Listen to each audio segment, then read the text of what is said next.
Om Jaya Guru, Jaya Guru, Jaya Guru, Parima, Shri Guru, Shri Guru, Shri Guru, Hakshama, Jaya Guru, Jaya Guru, Jaya Guru, Parima, Jaya Guru, Jaya Guru, Jaya Guru, Parima, Shri Guru, Shri Guru, Shri Guru Hakshama, Shri Guru, Shri Guru, Shri Guru Hakshama. Om Namo Bhagavate Ramakrishnaya. Om Namo Bhagavate Ramakrishnaya. Om Namo Bhagavate Ramakrishnaya. Om Namo Bhagavate Ramakrishnaya. Meus queridos amigos, sejam todos bem-vindos a mais um desses vídeos de interação. Vídeo da série Respondendo Perguntas.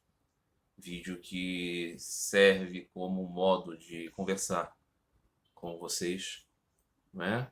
Participam aqui desse oferecimento, comentando vídeos como esse, comentando as postagens que eu faço por escrito, postadas no Facebook, postadas aqui na aba comunidade desse canal, as conversas que tem com as pessoas pelo WhatsApp, pelo Messenger, e as trocas de e-mail quando me envio e-mail para marcelowallacepaiva@gmail.com.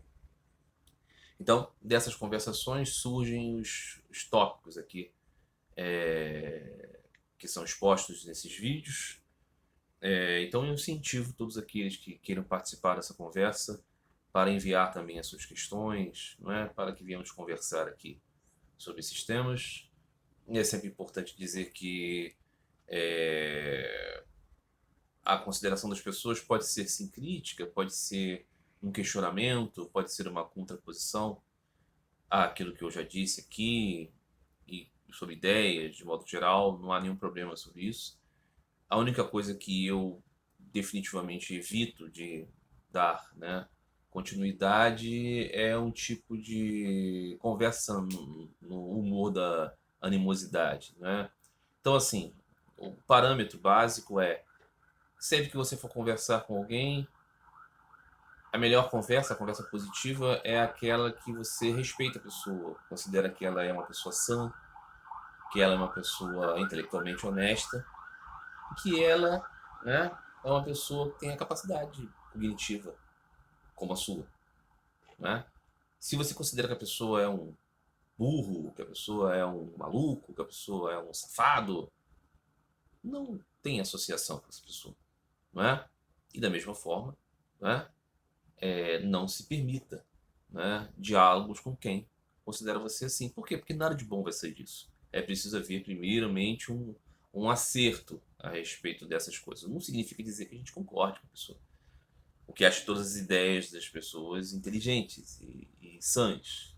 E, enfim, a gente pode considerar enganos, equívocos, graves até. Mas para conversar, você tem que ter esse respeito, né? Tem que ter um respeito mútuo, né, entre os interlocutores, é preciso haver. Então é apenas essa ressalva que eu faço aqui. São as questões, o limite da conversa é isso. Tá bom? No mais, é sempre muito bem-vindo todo tipo de tópico relacionado, claro, a esses temas maiores que tratamos aqui sobre espiritualidade, né? E eu oriento as minhas considerações aqui já há bastante tempo, pela luz dos ensinamentos de Sri Ramakrishna.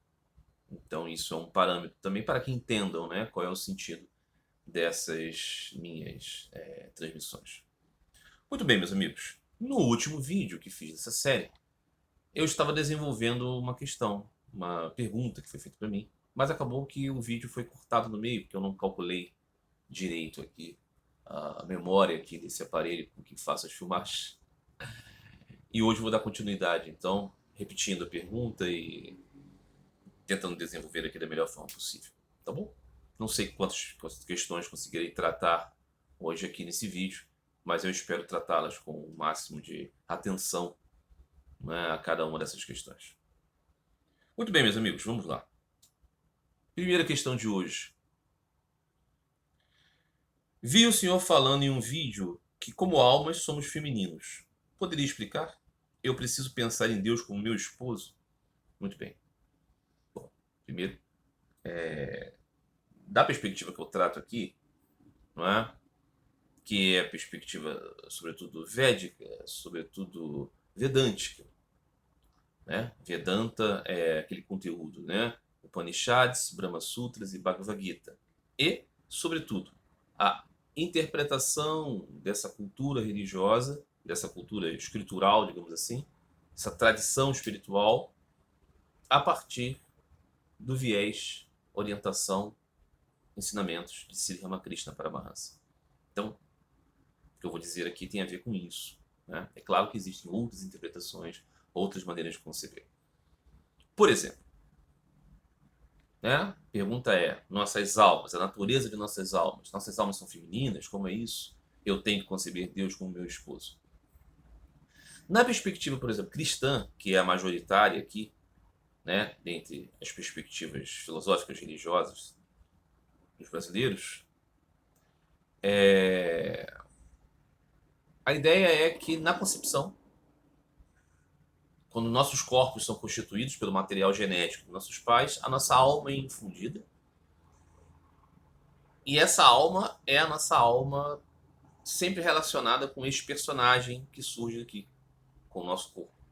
Nós nascemos, então, passamos a ter um nome dado pelos nossos pais, passamos a ter uma cultura na qual fomos inseridos, né? Experiências, e temos um determinado tempo de vida e um dia o nosso corpo vai morrer. Então, a nossa eternidade será sempre vinculada a esta identidade. Nós não existimos antes da nossa concepção e não vamos existir com outras vidas. Nós vamos estar agora na dimensão espiritual com a configuração que tivemos aqui nos nossos anos de vida. Digamos uma pessoa que tenha vivido, sei lá, na Bulgária por 40 anos. Um homem, não é? Ele viveu ali na Bulgária por 40 anos. Ele, quando morrer, será eternamente aquele fulano, o Serguei. Okay? Ele vai viver lá. Ele viveu aqueles 40 anos na Bulgária e ele vai viver a eternidade toda com aquela identidade. As características da vida dele definiram a sua eternidade. Essa é a característica do pensamento cristão a respeito da alma. Então aqui não há muita dúvida a respeito, né? É claro que os cristãos vão conceber, por exemplo, que a alma não tem exatamente sexo, né? Porque não está mais relacionado com essa biologia aqui. Mas a sua identidade é essa persona. Nessa perspectiva vedântica, não é assim. Na perspectiva vedântica, cada um de nós, cada um dos viventes, incluindo aqui os seres, os animais e tudo mais, as plantas, tudo que tem vida, é o Atman. O que significa Atman? Significa eu. A palavra Atman significa eu. Então o eu existe e é a nossa real natureza. Então este eu, esse Atman, ele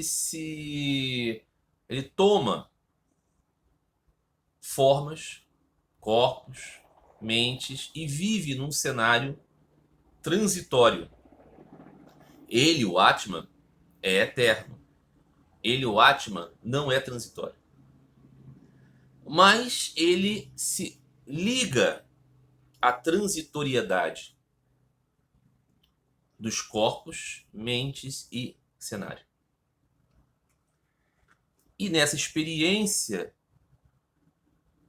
o corpo que ele usa nasce, cresce e morre. Então, quando esse corpo morre, ele habita outro corpo. E por qual razão é assim? Pela atratividade que o Atman tem com as experiências. No Evangelho, temos a descrição da parábola do filho pródigo. O Senhor Jesus diz: na casa de um homem muito rico tinha 2 filhos. O filho mais novo, em um dado momento, pede a sua parte na herança do pai para poder viver separado dele e gozar essa riqueza no mundo externo. O pai permite e o filho leva aquela fortuna e vai viver uma vida esbanjando.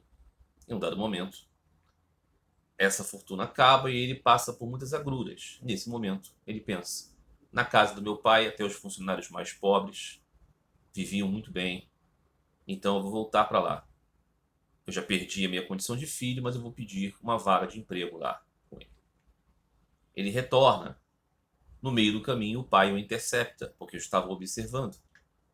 E o filho começa a dizer que quer voltar para a casa do pai, não como filho, mas como um funcionário. E o pai diz a ele que ele nunca deixou de ser filho. E que sim, vai voltar para casa na mesma condição de filho, porque essa é a sua condição constitucional.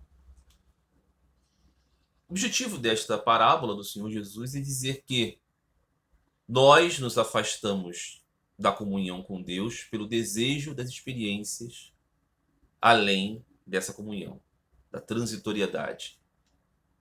E o sofrimento da transitoriedade, porque existe o prazer da transitoriedade, mas existe o sofrimento da transitoriedade também. Esse sofrimento nos fez lembrar de uma realidade onde não havia sofrimento. Então nós desejamos voltar para lá. Mas nós em algum momento sabemos que não somos dignos. Por quê? Recusamos esse amor que recebemos. Então somos surpreendidos pela misericórdia do Pai, que diz: eu nunca deixei de te amar. O amor é a constituição da nossa relação. Então agora que você voltou, eu celebro. Essa mensagem do Senhor Jesus fala bastante da nossa constituição como seres eternos. E fala bastante de Deus também, e da relação que ele tem conosco, e do que é o mundo. O mundo é essa experiência que desejamos ter por alguma razão. Sri Ramakrishna Paramahansa dizia: este universo é a lila, o jogo, a diversão de Deus.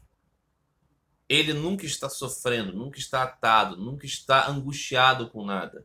Não é possível que a vontade de Deus não seja feita, ela é sempre feita. Qual é o jogo? O jogo é que as almas se divirtam na transitoriedade até que descubram que existe uma diversão maior, um prazer maior. A volta para casa, Deus. Para que eles adquiram, então, pelo desejo próprio, amor por Deus. Então, a experiência que nós temos aqui da transitoriedade, ela é, para Deus, uma diversão nesse sentido. E para nós é um jogo em que estamos, a maior parte de nós, inconscientes dele. É como se num filme você tem os atores representando os filmes. Os atores estão conscientes dos seus personagens. Mas na história do filme em si, cada um deles é apenas e tão somente aquele personagem. Não existe o mundo exterior, não existe a vida do ator. Então, se no meio da história do filme alguém surgisse e falasse: não, você não é esse personagem aqui, você é o ator tal, aquilo não faria sentido nenhum. Tal é a imersão, não é? Então, essas características aqui como ponto de partida. Nós somos almas espirituais eternas e estamos vinculados a uma transitoriedade. Nós não somos isso que muda constantemente. Nós somos algo subjacente a isso. Então esse é um ponto. E somos da parte de Deus. Muito bem. Mas o que é esse mundo? O que é esse universo? Esse universo, diz Sri Krishna no Bhagavad Gita, é a sua energia. A sua energia formou tudo o que vemos. E ele diz, desta energia, uma parte superior dela forma a alma dos viventes. E a parte inferior forma o corpo das coisas, aquilo que não é vivo. As almas viventes e a parte não viva, tudo isso é a energia do Senhor. Sri Ramakrishna Paramahansa chama essa energia do Senhor de poder, Shakti, e diz: é uma personificação, é a mãe. Então ele diz Purusha e Prakriti, como no Sankhya. Essa linguagem também está no Bhagavad Gita. Purusha significa pessoa e Prakriti significa natureza. Isso tem a ver com espírito e matéria? Não necessariamente. Tem a ver com o supremo ser e o seu poder. O seu poder é tudo. Mas esse poder advém da pessoa. Não é? Então o que acontece? A energia do Senhor gera tudo, inclusive as nossas almas. Nesse sentido, se você perceber que a energia é do Senhor, você pode entender o conceito Advaita, de que tudo é Deus, tudo é Brahman. De fato, na essência, tudo advém do Senhor, inclusive o seu poder. Mas o seu poder passa a existir. Existe desde sempre nele. E aquilo que é derivado do seu poder, Sri Ramakrishna dizia, a mãe gerou esses 24 princípios cósmicos, que significa a inteireza de tudo, também existe.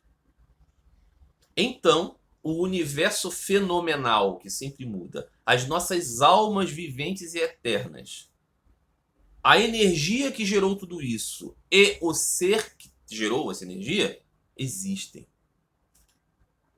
Então, por isso que Sri Ramakrishna dizia, Brahman é qualificado pelo universo e pelas jivas. Dizia Sri Ramakrishna, a mesma coisa que ensina a filosofia do Vishishta Advaita Vedanta. Não dualidade com qualificações. Significa dizer que, de fato, a essência de tudo é um. Mas deste um, neste um, existem muitos. Então, é uma unidade que temos aqui. Não é? A não dualidade aqui não significa dizer a eliminação da multiplicidade. Significa dizer uma multiplicidade unida em uma unidade fundamental.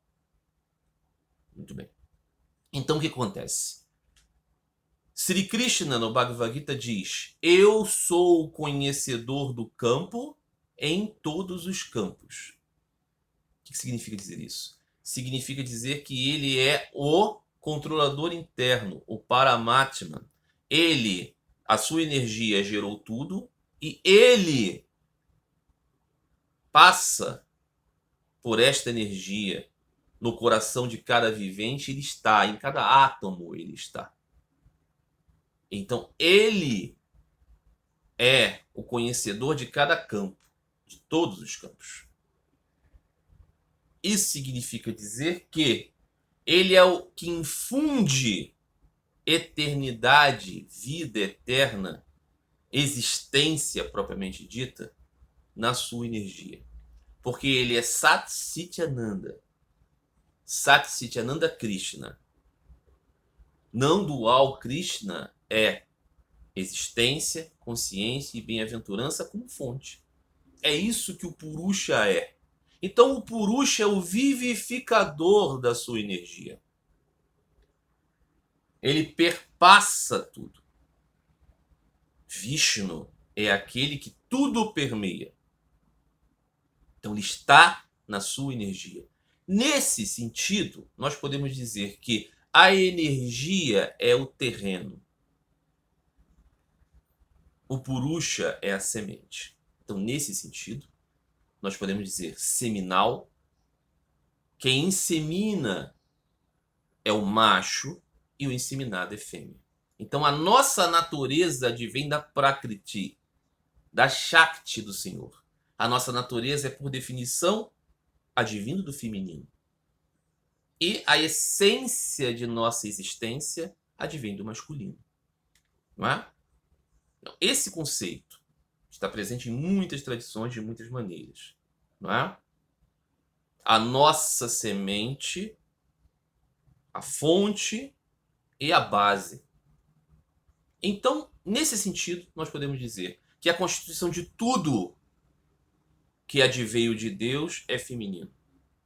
E ele é o masculino primordial. Muito bem. Então, essa é a primeira questão no que diz respeito à lógica por detrás aqui. Sempre que conversamos alguma coisa, a gente pressupõe um conhecimento prévio. Tanto numa conversa, que a gente já falou sobre isso, quanto numa audiência hipotética que está ouvindo. Então, é claro que aqui essas explicações muitas vezes precisam voltar a ser ditas porque muitas pessoas não têm essa base. de entendimento do que estamos falando aqui. Ok? Sempre considerando que existem outros entendimentos, né? Mas esse entendimento que eu estou transmitindo aqui tem esta fundação. Então, nesse sentido, sim, a constituição de todas as almas, de todos os átomos é feminino. Mas essa pessoa pergunta: eu tenho que conceber Deus como meu esposo? Considerando aqui a relação com Deus que cada alma tem. Até porque existe também esta configuração em certas descrições religiosas. Aí eu digo que não necessariamente. Poxa, mas se somos da constituição do feminino e nossa destinação é ter comunhão com Deus, que é masculino nesse sentido, o Purusha, então sim. Acontece que quando tratamos dessa configuração masculino e feminino, ficamos muito presos ao aspecto biológico aqui, ao aspecto dessa descrição de gênero e forma. Mas aqui no campo espiritual, transcendemos isso. O que nós vamos dizer é que almas em comunhão, não corpos em junção. Preciso ter essa distinção. Então, o que acontece? Nós somos da Prakriti. Nós somos da Shakti. Essa é a nossa constituição como almas. Para termos comunhão com Deus, nós precisamos transcender a nossa natureza de Prakriti, de Shakti, e alcançar a morada do Supremo Senhor. Aí ele, veja, o Senhor gera a sua energia gera o universo. Mas ele é transcendental também a sua energia, porque a energia é dele. Então ele vive aonde? Em sua morada. Mas a sua morada também não é Shakti? Não. A sua morada é a sua própria natureza, da sua própria Svarupa. Ele gera a sua própria morada. E nessa morada vivem com ele os devotos eternos, aqueles que alcançaram pelo Senhor a devoção pura, que é chamado de Prema Bhakti, a devoção que não tem mais o desejo de qualquer retribuição. Eu não quero mais ser salvo, eu não quero ter visões, eu não quero ter vidas maravilhosas, poderes. Eu quero apenas a garantia de que eu sempre me manterei lembrando do Senhor e o amando. Isso também é graça de Deus. Então, tem um desejo por Deus e puramente por Ele.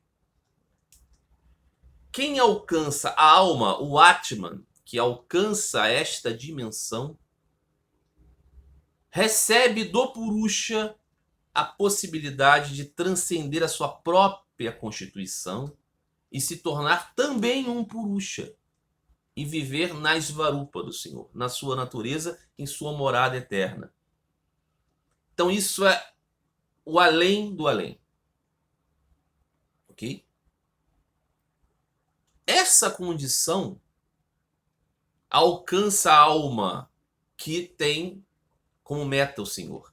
Mas ensina as Escrituras e ensina Sri Ramakrishna Paramahansa que essa unidade final com Deus, ela vai se dar de modo variado, pautada por humores da alma eterna. Veja, a alma tem Prema Bhakti, devoção pura por Deus, mas ainda assim ela é particular, individual e tem uma relação única com Deus. Porque ela é uma partícula única.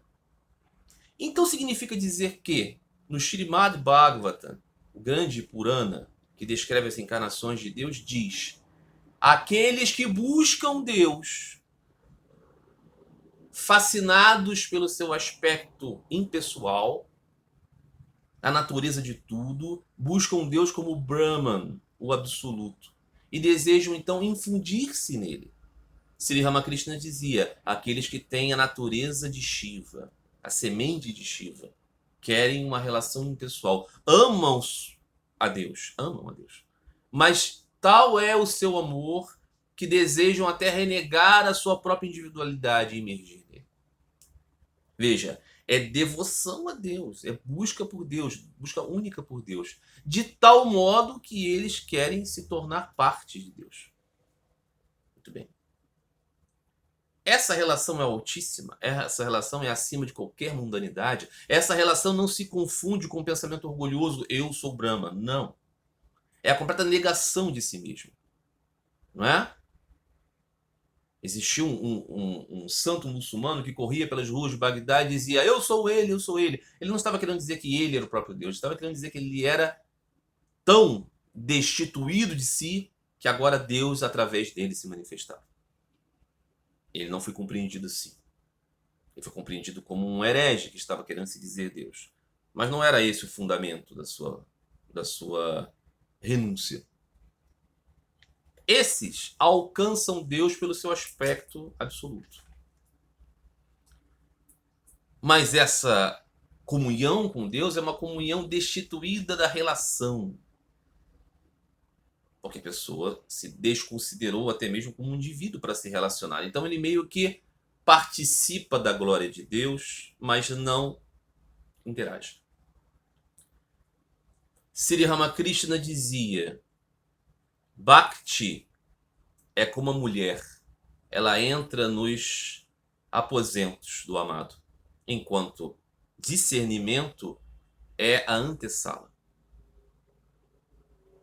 Esse que busca Deus pelo aspecto absoluto, busca Deus, mas busca Deus pelo aspecto intelectual. Ele percebeu que Deus é tudo. E ele fica fascinado com a ideia de que Deus seja tudo. Então ele busca Deus por esse aspecto. Então ele não adentra a pessoa. Ele não vai até os aposentos. Ele fica num estado anterior. É muito alto, mas é anterior. A filosofia do Gaudiya Vaishnavismo, dos discípulos de Gauranga Mahaprabhu, também descreve algo assim. Eles dizem: o Jnani, completamente renunciado, que alcança o Senhor, o alcança pelo seu aspecto impessoal, fica na dimensão da refulgência do Senhor. O Brahma Yuti, o Senhor e sua morada transcendental, a Shakti, é refulgente. Ele tem luz própria. E acontece que a sua luz pode, então, ser para esses impersonalistas o máximo. Eles ficaram na luz do Senhor achando que já era o Senhor. Eles não foram além. Tanto na perspectiva do Gaudiya Vaishnavismo, quanto no discurso de Sri Ramakrishna, esse estado pode ser visto como de modo pejorativo. Eles não estão dizendo que essas pessoas são perdidas, que essas pessoas são atrasadas, que essas almas são decaídas, muito pelo contrário, são altíssimos. Mas eles alcançaram essa impessoalidade. Para o devoto, para a pessoa de espírito devocional, Sri Ramakrishna dizia: não queira falar sobre a casa do rico, sobre a fortuna do rico, quantas posses ele tem, vai conversar com o homem. Então, aqueles que buscam Deus pessoalmente vão ultrapassar esse Brahma Yoti, essa refulgência do Senhor. O caminho dos impersonalistas, totalmente renunciados, mas que buscam o Deus como Brahma, é o caminho de Brahmavada, não é Mayavada. Brahmavada, eles querem Brahman, o impessoal, é esse. Essa é uma relação. Veja, aqui não tem a relação esposo-esposa. Esses altíssimos seres, essas almas liberadas, alcançaram Deus pelo seu aspecto impessoal. Mas há aqueles, então, que seguem, ultrapassam esse aspecto impessoal e se relacionam com Deus em emoções também diferentes. Então, existe aquele que se relaciona com Deus como Deus sendo seu mestre. Veja, é amor profundo, é rendição total, mas existe uma certa distância, uma certa solenidade. Sabe, Hanuman diante do seu querido Rama. É o seu Senhor. Ele é servo. E ele vai passar a eternidade no deleite maior de contemplar o seu Senhor como tal. Essa é uma relação. Veja, ela é mais pessoal, evidentemente, do que aquele que ficou imerso no absoluto. Mas existe uma ainda mais pessoal, aquele que vê o seu Senhor como o seu amigo. E aí nós podemos pegar aqui Arjuna, aquele, né, que está dialogando com Sri Krishna no Bhagavad Gita, seu amigo. Sri Krishna diz: você é meu amigo muito querido. É a relação de amigo, né? Krishna tinha com os gopas e gopis em Vrindavan, as crianças que brincavam com eles, vaqueirinhos e vaqueirinhas, seus amigos. Amigo do Senhor. Veja, quanto isso é alto, quanto isso é maravilhoso. Não é uma relação de esposo, de esposa. Não é relação impessoal e nem é relação de servo, é amigo.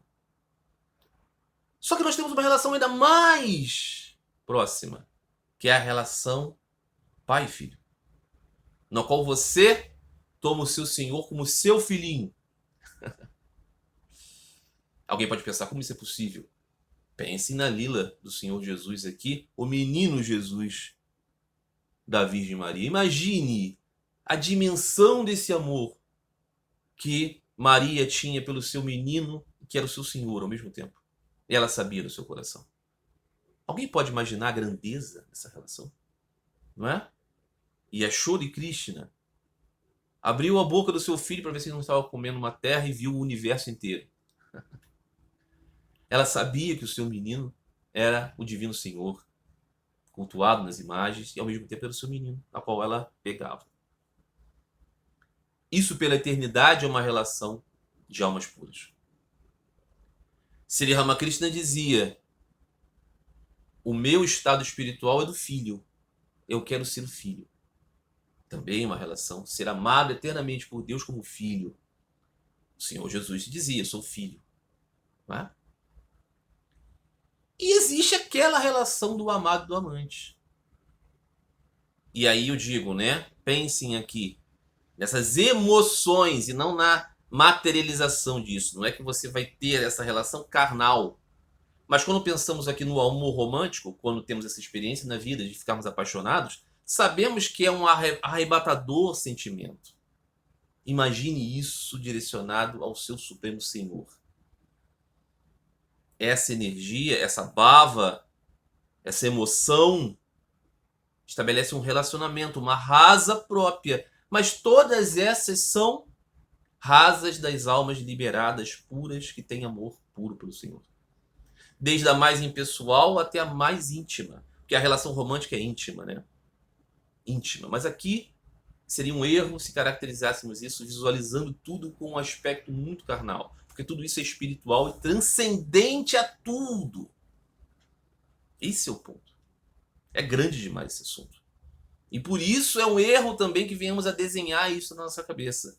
Nós ainda nem conseguimos ter amor pelo Senhor. Amor comum aqui. Nós somos esforçados, que estamos caminhando na trilha pela devoção. Deus nos ajuda. Mas isso tudo ainda é muito alto para a gente. Então, esse é o ponto.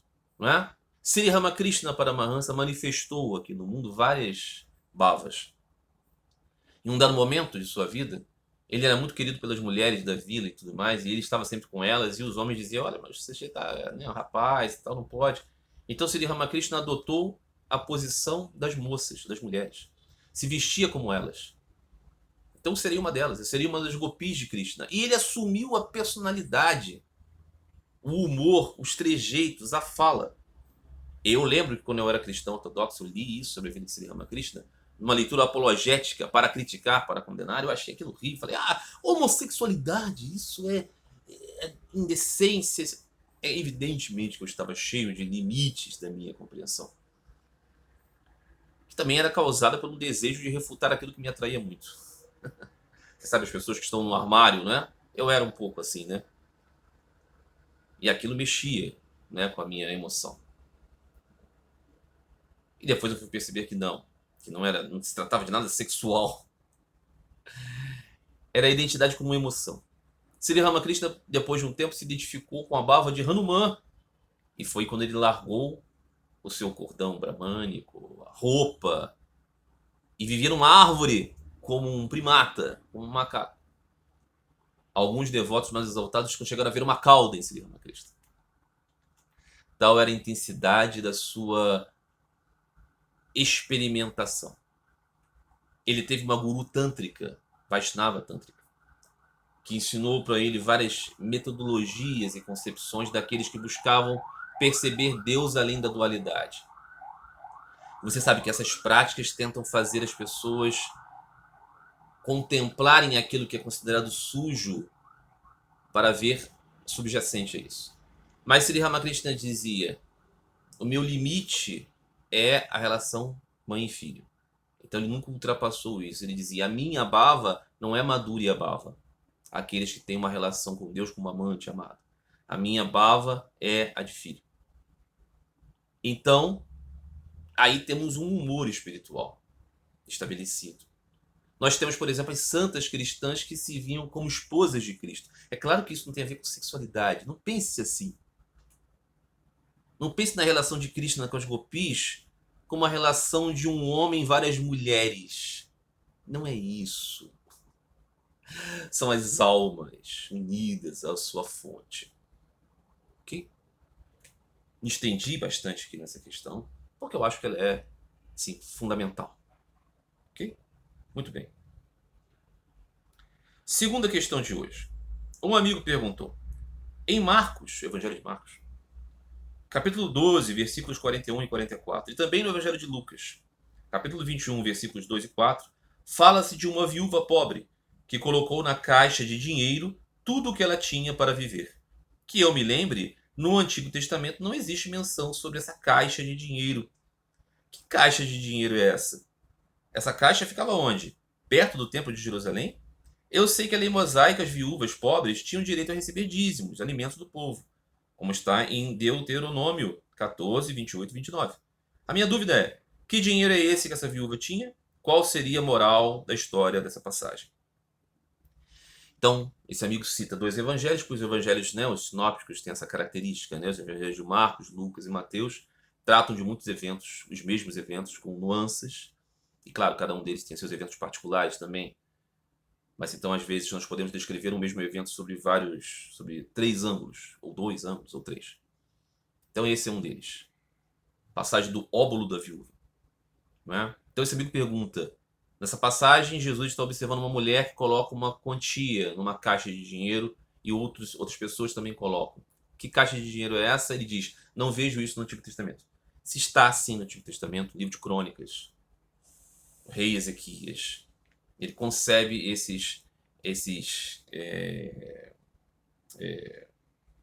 como posso dizer, essas caixas, tem um nome grego, né? Gasofiláceos, que é o que dá a base das caixas de ofertas nas igrejas mais antigas, né? Na igreja ortodoxa, na igreja católica, você tem uma caixinha lá, caixa de ofertas. Advém disso, foi colocado no Templo de Jerusalém, nos pátios em volta do templo, que eram também chamados de átrios. Tem o átrio das mulheres, por exemplo, né? Uma parte onde, depois, com o tempo, foi concebido cultos específicos para as mulheres. E ali você tinha essas caixas, que eram caixas com chifres, assim, para que as pessoas não pudessem colocar a mão dentro para pegar, mas que você poderia colocar lá a oferta. Então tem sim, tem essa menção, isso está presente. Então, em vários lugares tinha essas caixas de oferta para a manutenção do serviço do templo. Ok? Então, qual é a passagem? Jesus está com seus discípulos vendo as pessoas colocarem ofertas nessas caixas e vê que os homens ricos colocam quantias consideráveis lá. E ele viu no meio daquelas pessoas todas uma mendiga, é dito, viúva mendiga, acho que no Evangelho de Marcos é mendiga, ou seja, pessoa realmente muito pobre. A viúva era um personagem fragilizado na história bíblica, né? Porque era uma mulher que às vezes não tinha como se manter, então ela dependia muito da ajuda dos outros, ela tinha perdido o marido, tinha perdido a fonte de renda, uma certa segurança. Essa era uma mulher muito pobrezinha. E ela tinha muito poucos recursos, evidentemente, e ela coloca lá a moeda dela, que para ela devia ser muito, às vezes poderia significar um pão daquele dia. Mas ela coloca porque ela quer ofertar a sua ajuda também ao serviço da casa de Deus. Que o templo de Jerusalém era considerado a casa de Deus. Por Jesus, inclusive. A casa do Pai era o templo de Jerusalém. As sinagogas, reunião da comunidade. O templo de Jerusalém, casa onde Deus vive. Okay? Então, Jesus diz: aquelas pessoas ricas colocam quantias grandes, Mas essa quantia grande é proporcionalmente para elas pouco. Então elas fazem uma demonstração de grande doação, mas na verdade, para elas, proporcionalmente, aquilo não é muito. Já essa mulher colocou uma quantia irrisória para todos, mas esse irrisório é proporcionalmente para ela muito. Então, no comparativo das emoções, dos sentimentos, das intenções, aquela mulher fez muito mais do que aqueles homens. Embora, quantitativamente comparando, um deu 1 milhão de reais, a outra deu R$ 1, como aquele tem milhões e milhões e milhões e milhões de reais, aquele 1 milhão é uma parcela ínfima para ele. Enquanto ela, que talvez tenha R$ 10, R$ 1 é muito significativo. Ok? Ou até uma pessoa que tenha R$ 1 e deu R$ 1. Então, aqui está. Qual é a mensagem aqui? É que nós podemos ter uma exterioridade que não representa a nossa interioridade. Esse é um tema muito importante do Evangelho. Por quê? Porque essa é a realidade ali na qual Jesus veio. Existia uma religiosidade muito exaltada e uma espiritualidade muito oprimida. Então o que ele tenta dizer é isso. Não é uma exaltação à pobreza, não é uma questão social, como muitos querem ler por esse viés. É uma questão sobre verdadeiramente o que estamos dando para Deus no nosso coração. É o nosso melhor espaço? É todo ele? É todo o coração? Ou é uma partezinha da religião? Uma partezinha da nossa vontade de falar, veja como eu sou piedoso, veja como eu sou religioso, veja como eu sou caridoso, não é? Por favor, podem me aplaudir, não é? Então aquela direção real com Deus é o coração inteiro dado para Deus, não é? É essa a mensagem, muito importante, por sinal, não é? Muito bem, ainda dá tempo? Uma terceira questão aqui. Um amigo pergunta: considerando que as misérias e riquezas da vida material são oriundas dos legados de nossas anteriores vidas, a dedicação de pessoas religiosas pela caridade material não é um engano?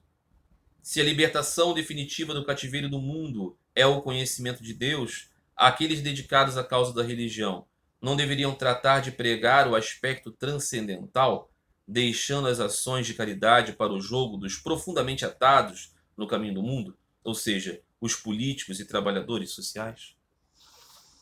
Essa é uma questão importante. Sri Ramakrishna dizia: se você quer ajudar o mundo, conheça Deus. Aí, com o conhecimento de Deus, você vai realmente poder ajudar o mundo. Porque você vai transmitir o conhecimento de Deus. E, na verdade, todas as tristezas são pela falta do conhecimento de Deus. É por isso que estamos aqui. É por isso que sofremos. Na verdade, é por isso que sofremos. Então, o conhecimento fundamental é, de fato, o conhecimento de Deus. Mas Sri Ramakrishna também perguntado a respeito de esmolas, caridade, ações beneméritas, e ele dizia: se eu estou aqui, se eu como, se eu bebo, se eu respiro, se eu falo, eu vou agir. Sempre. A minha vida é a ação. A vida de qualquer vivente, ok? Então por qual razão eu não vou agir bem? Por qual razão eu não vou agir de modo caridoso? Por qual razão eu não vou agir de modo bondoso? Por qual razão eu não vou agir de modo pacífico? Por qual razão eu não vou agir de modo a compreender o sofrimento dos outros? Dizia Thakur Ramakrishna: aquele que não tem compaixão por quem sofre, nem ser humano é. Então, as duas coisas estão conciliadas, não separadas, como talvez aqui acredite-se, meu amigo.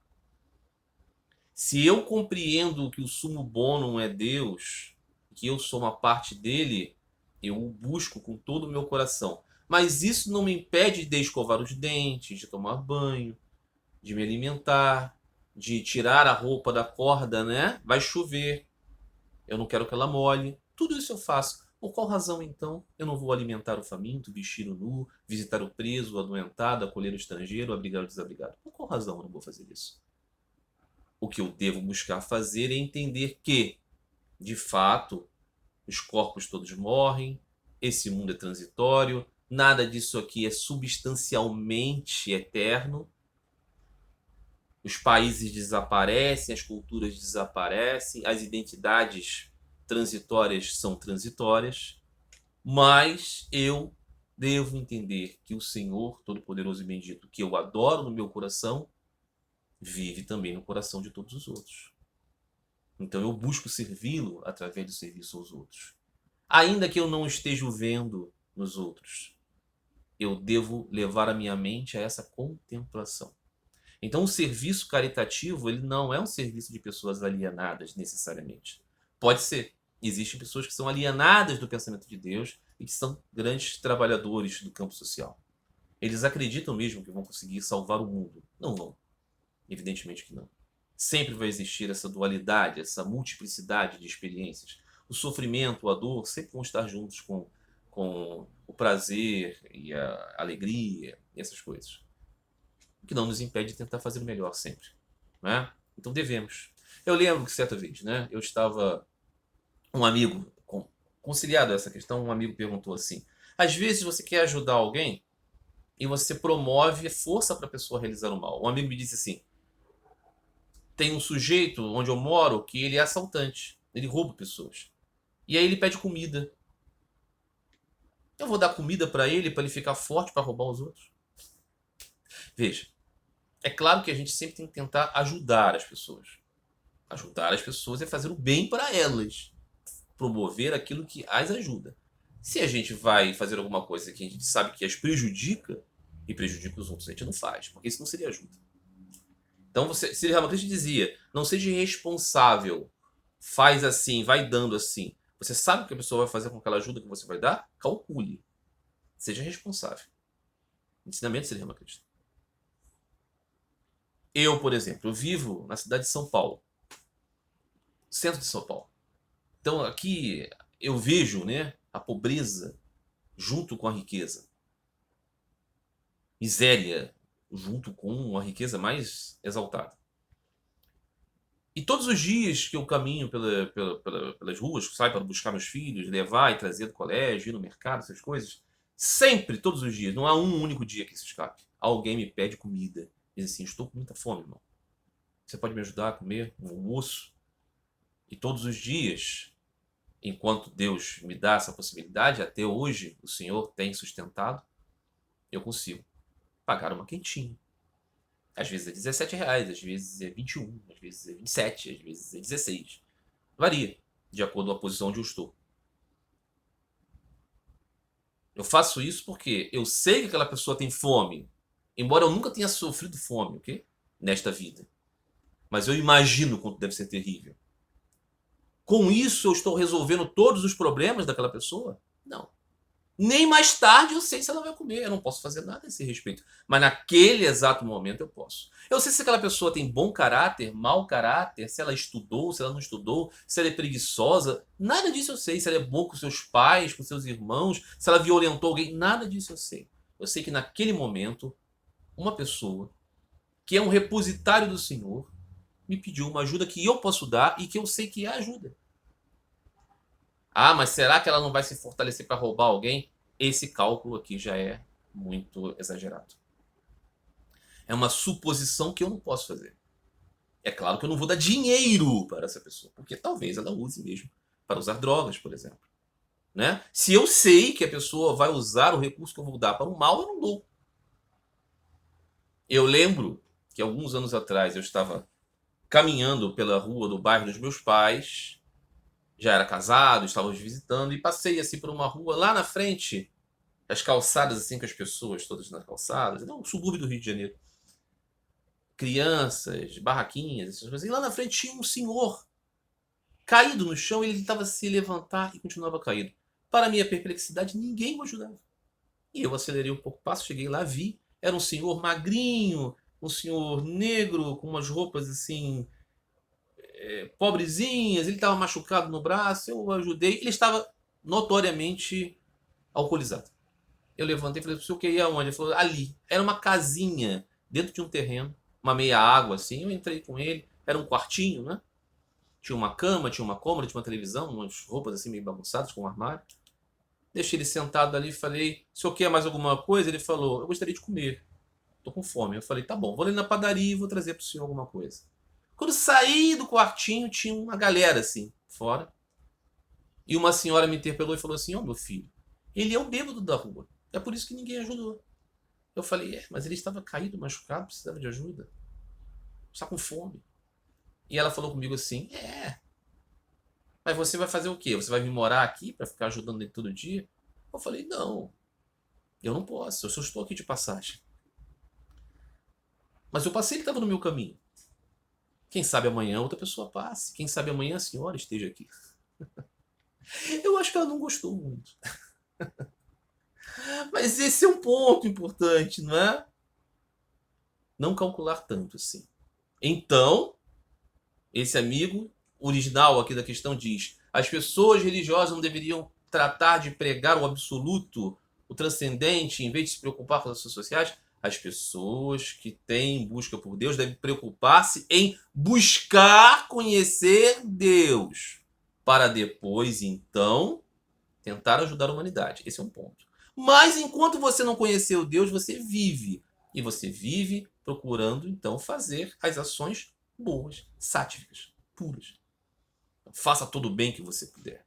Todo o bem que você puder. Sempre mirando o serviço ao Senhor amado. Ok? Esse é o ponto. Muito bem, meus amigos. Será que dá tempo para mais uma questão? Ou eu ficarei novamente com uma questão pelo meio do caminho?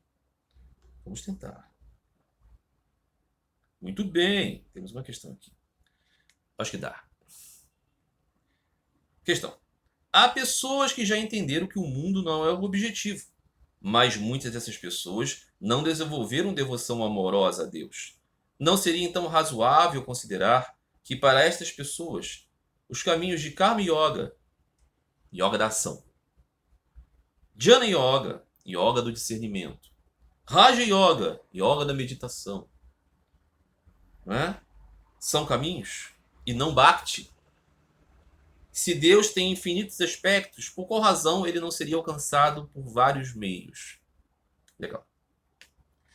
Sri Ramakrishna dizia, para esta época, onde nossa mente é obscurecida e nossos corpos são fracos, não é possível alcançar Deus por Karma Yoga, por Jnana Yoga e por Raja Yoga. O único caminho para esta época é amor e devoção puros e rendidos a Deus, o caminho Bhakti Yoga. Então Thakur explicava, quando você alcança o amor por Deus, as ações se tornam todas elas perfeitas, o seu discernimento se torna perfeito e você está sempre no estado meditativo. Então a inversão aqui. Sri Ramakrishna tecnicamente está falando de uma limitação. Mas veja o ponto. Aquele que busca Deus pelas ações é um karma yogi. Unido. Yoga é união. Unido a Deus, o Supremo. Lembra, né? Patanjali, formulador do sistema yoga. Ele diz, Svara Pranidhana, render-se completamente a Ishvara, o Senhor. Isso é um princípio que você deve conservar. Render-se ao Senhor, então as suas ações são todas rendição a Deus. Quem pode ter isso sem conhecer Deus? Disse Sri Ramakrishna. Não se pode, porque você está sempre querendo o aplauso do mundo. Você está sempre querendo uma retribuição qualquer. Então o Karma Yogi sem amor a Deus não é Karma Yogi. Esse que é o problema. Mas ser um Karma Yogi é um ato de amor. É Bhakti. O Jnana Yoga, caminho do discernimento. Eu discerni que tudo é o Senhor.